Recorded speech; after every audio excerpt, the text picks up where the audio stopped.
We would like to acknowledge the living and lived experience of people with mental health issues, distress, and those experiencing substance use. Every person is unique with a set of values that shape who they are. Their recovery is often a winding path with challenges and opportunities. As people with lived experience, we hold the hope for recovery. Recovery is not only possible, it is inevitable. To those we've lost, we acknowledge you. Thank you for your fight. You will not be forgotten. To those walking beside us, thank you for your support. To our peers, we recognise you and thank you for continuing to advocate for a better today and a brighter tomorrow.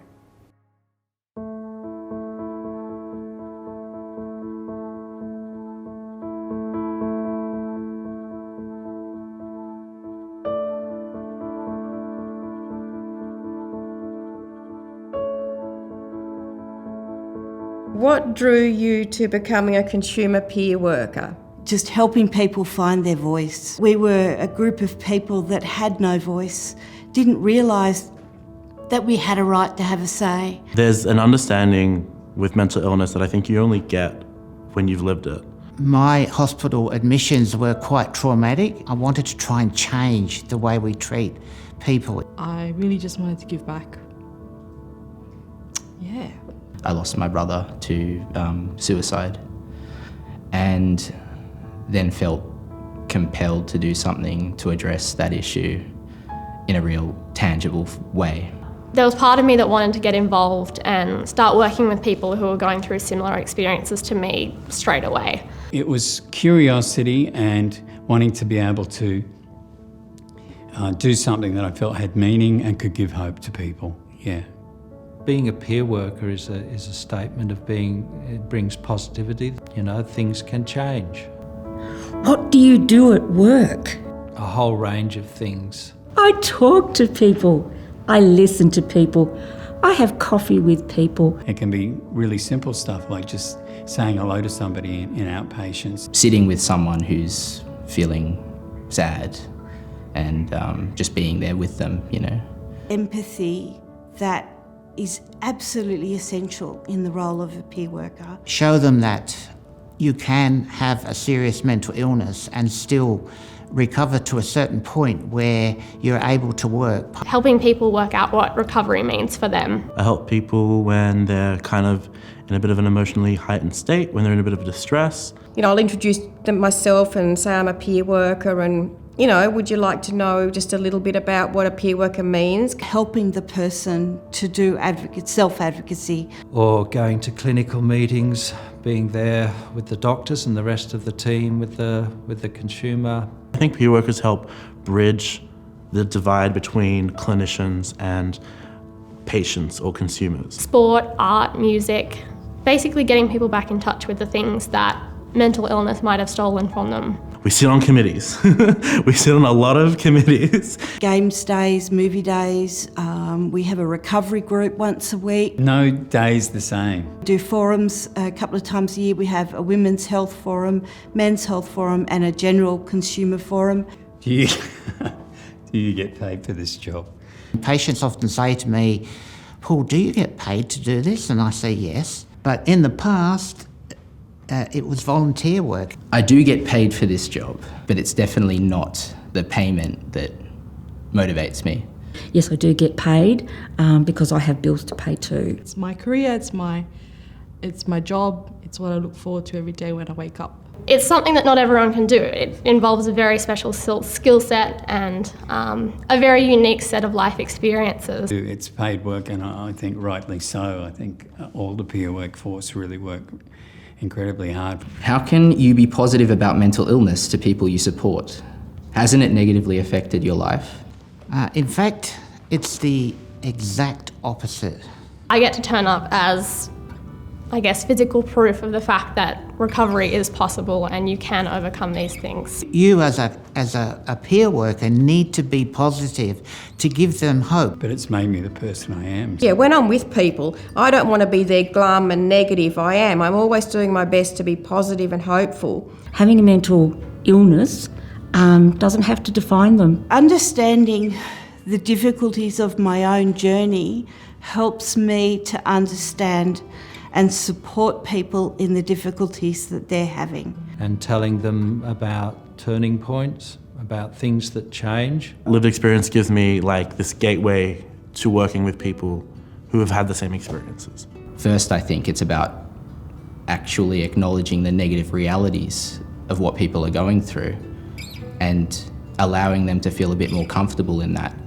That maybe they're not crazy for feeling like things suck and things are awful and nothing seems to be changing. I'm realistic, and from a real place is where you can go somewhere.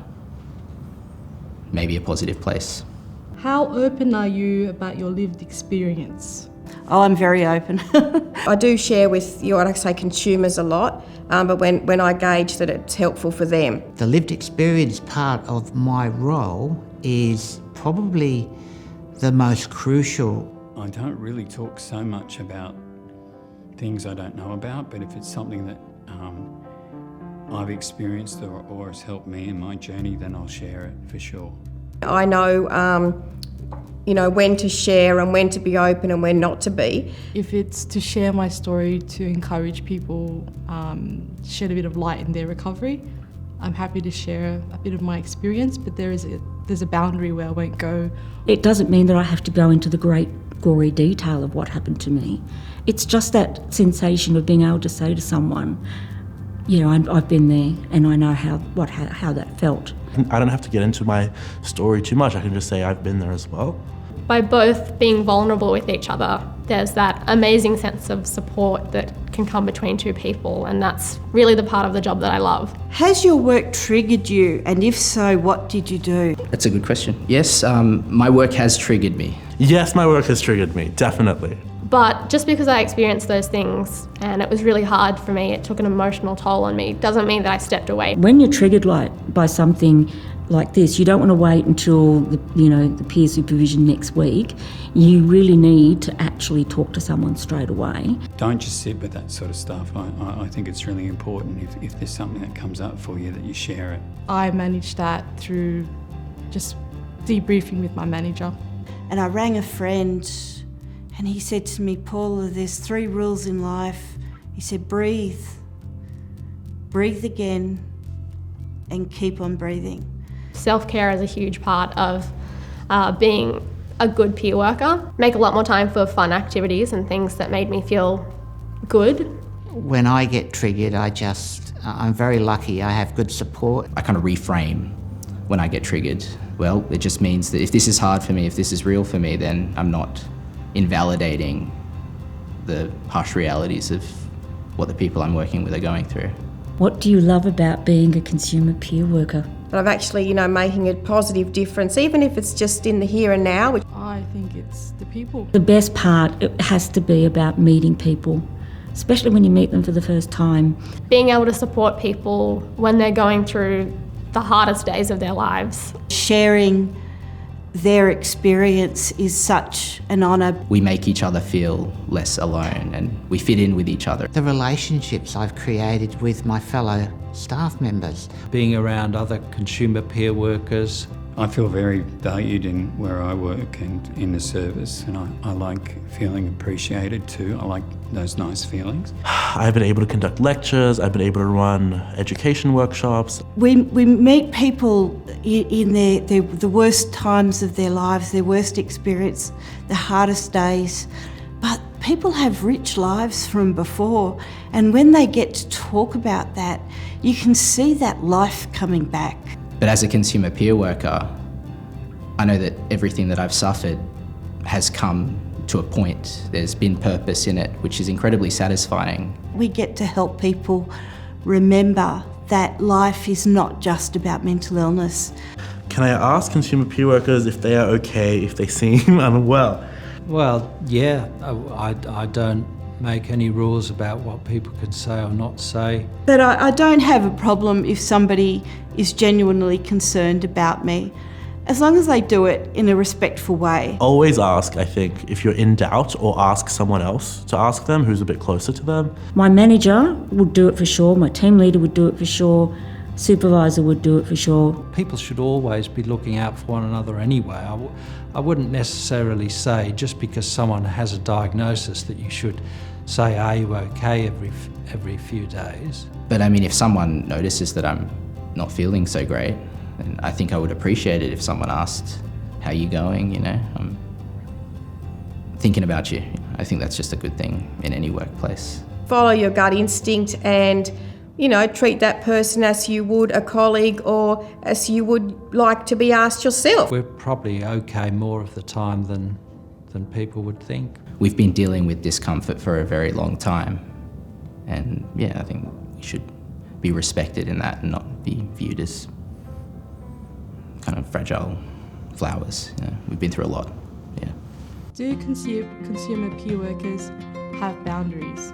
Well, I guess it is really important for peer workers because we do share of ourselves, we do share our personal experiences. They're quite defined, much more than what people think. You're a peer worker, you are not a friend. And the idea of a peer worker is to empower people. I try to keep strong boundaries but still be empathetic. There are times where I'm willing to share a lot and other times where I need to put up boundaries to support and respect myself so that I can stay well at work.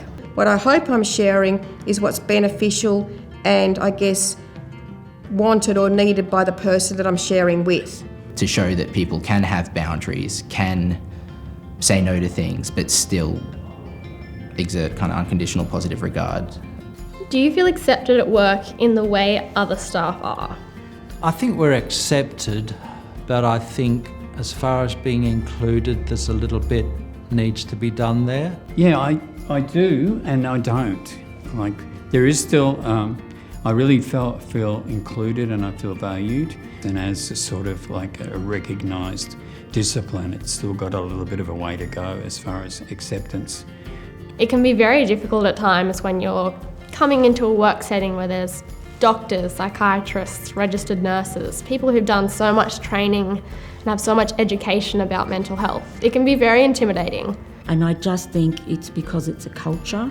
It's all about learning to meet each other in the middle. There are some staff that have always been, you know, like amazing, accepting, I guess treated me in a way that I'd like to be treated as a staff member. They can be tokenistic sometimes, but I think in a lot of places where I work, they genuinely try to involve you in the process. The way you work might be different to the way they work, but it's still got a role to play. Often people are so interested in peer workers and their lived experience because there's something really special about gaining experience through doing something. I feel really proud that I'm recognised by the unit. The doctors are very, they listen, they don't cut me off. I'm not there just as a dummy. I'm not there as somebody who is put there because they want to tick a box. I mean, fortunately for me, the place I work at is an amazing team that was on board with the peer worker role from the get-go.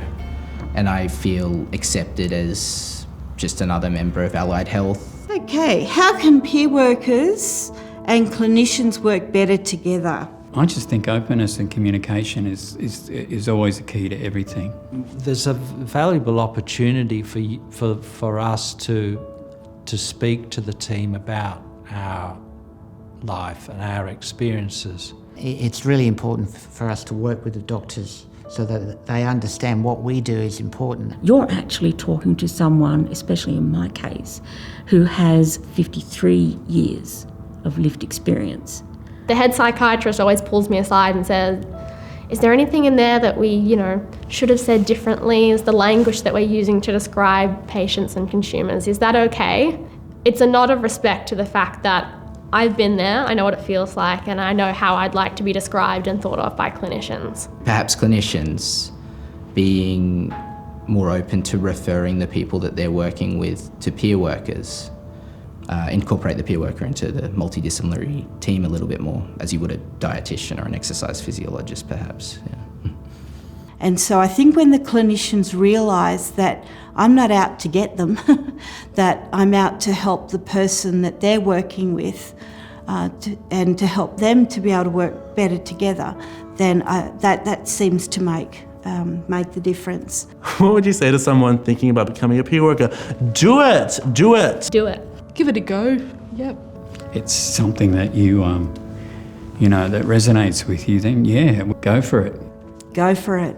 It's the best job in the world. You have to be sharing with others what helps you to keep well, what's helped you to get well. Are you happy to go into a role where, you're sharing that you yourself have mental health issues? It's not just about your lived experience, okay?